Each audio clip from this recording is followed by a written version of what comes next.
আসসালামু আলাইকুম। সংবাদের সময়ে আপনাদের সবাইকে স্বাগতম।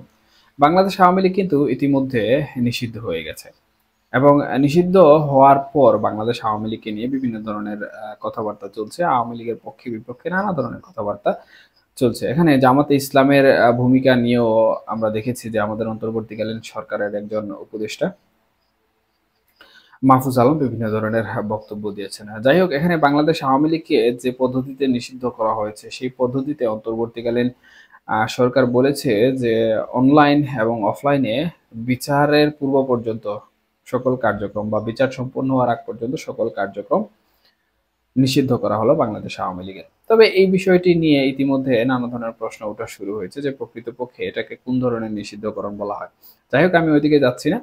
এখানে অন্তর্বর্তীকালীন সরকার যে বিষয়গুলো তুলে এনেছে সে তার মধ্যে একটি অন্যতম বিষয় হচ্ছে জাতিসংঘ যে প্রতিবেদন দিয়েছে সেই প্রতিবেদনে প্রকৃতপক্ষে বাংলাদেশ আওয়ামী লীগ গণহত্যাকারী দল। বাংলাদেশ আওয়ামী লীগ জুলাই মাসে ছাত্রদের উপর বা আগস্টে ছাত্রদের উপর মেসাকার ঘটিয়েছে, গণহত্যা করিয়েছে। সুতরাং এখানে তাদের প্রতিবেদন অনুযায়ী মানবতা বিরোধী অপরাধের সাথে বাংলাদেশ আওয়ামী লীগ জড়িত এবং সন্ত্রাসী কর্মকাণ্ডের সাথে বাংলাদেশ আওয়ামী লীগ জড়িত।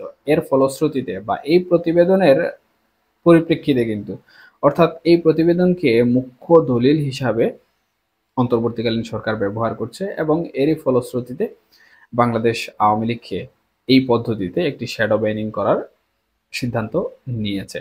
এখন গ্যাজেট হওয়ার পর আসলে বোঝা যাবে যে কোন প্রক্রিয়ায় নিষিদ্ধ করা হলো। এখন পর্যন্ত নিবন্ধন বিষয়ে প্রশ্ন উঠলেও এই ব্যাপারে কিন্তু নির্বাচন কমিশনের যিনি রয়েছেন প্রধান, উনি বলেছেন যে যদি অন্তর্বর্তীকালীন সরকারের কাছ থেকে এই ধরনের কোনো সিদ্ধান্ত আসে তাহলে দ্রুত পদক্ষেপ নেওয়া হবে।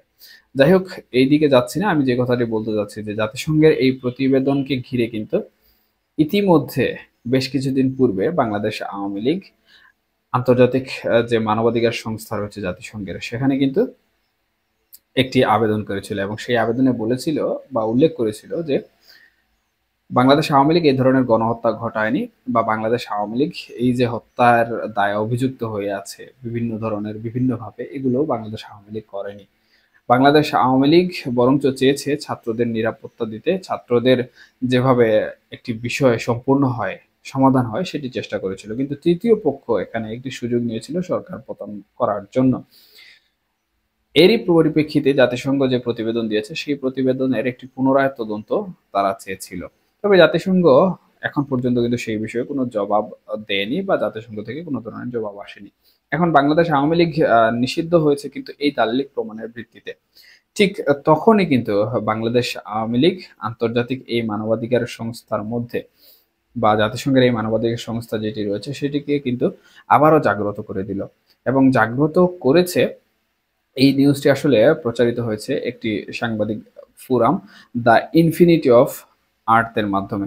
এই ফোরামে তারা স্পষ্টভাবে উল্লেখ করেছে যে আওয়ামী লীগের যারা লবিং তদবির করছেন বা লবিস্ট রয়েছেন তারা ইতিমধ্যে কিন্তু জাতিসংঘের যে মানবাধিকার সংস্থা রয়েছে সেখানে এই প্রতিবেদনের যে পুনরায় তদন্তের দাবি আবেদন করেছিল সেই আবেদন প্রসঙ্গে কথা বলেছে এবং জাতিসংঘের কাছে জানতে চেয়েছে যে আমরা যে আবেদন করেছিলাম সেই আবেদনের আসলে আপনারা কি সুরাহা দিলেন এবং প্রয়োজনে আপনারা যদি ওই আবেদনটি গ্রহণ না করেন তাহলে আমরা আরেকটি আবেদন দিব এবং সেটিও একই ভিত্তিতে হবে।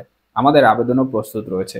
তবে জাতিসংঘ এই বিষয়ে কিংবা জাতিসংঘের যে মানবাধিকার সংস্থা রয়েছে তারা কিন্তু এখন পর্যন্ত এই বিষয়ে সুস্পষ্ট কোনো বক্তব্য প্রদান করেনি।